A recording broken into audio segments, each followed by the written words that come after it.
bow His presence to thank, worship, and pull up His feet in love. Ito sasabihin natin, magsabay tayong lahat. I am a little child. I am a little child. At the feet of Papa. At the feet of Papa. The Almighty God. Almighty God. He is my Father. He is my Father. Thank you forever. Thank you forever. Amen. Amen. Let us sing together by your heart. We are standing on this holy ground.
Sabi ng 34, no one will bring a charge against us, and no one will condemn us, and nothing will separate.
Good morning, brothers and sisters.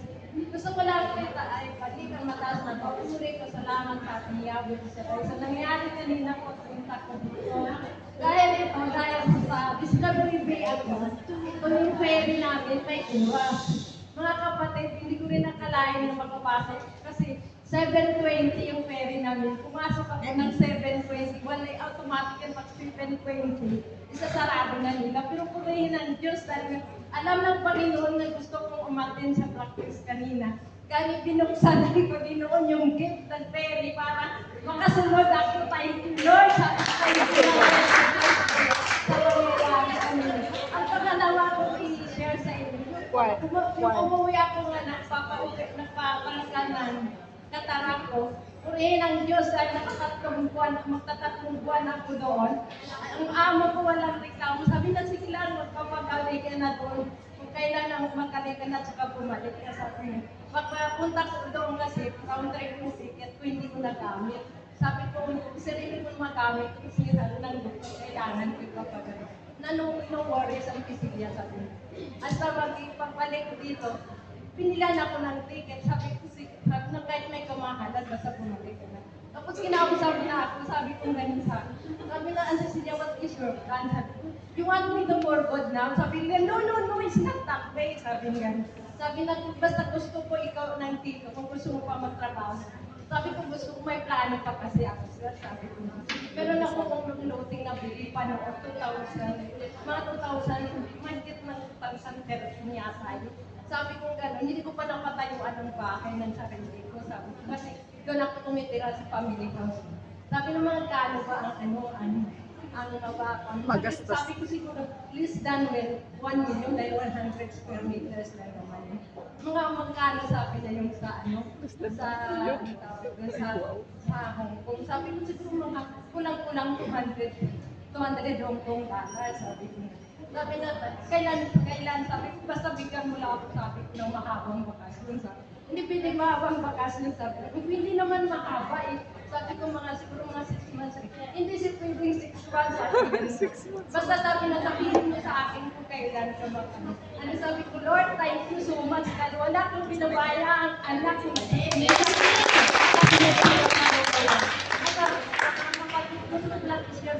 Ikaw po ng kahit anong ibalik, bigay niyo kay Lord yung dapat na sa kanya dahil ibalik niya sa akin ang gustong kakabit.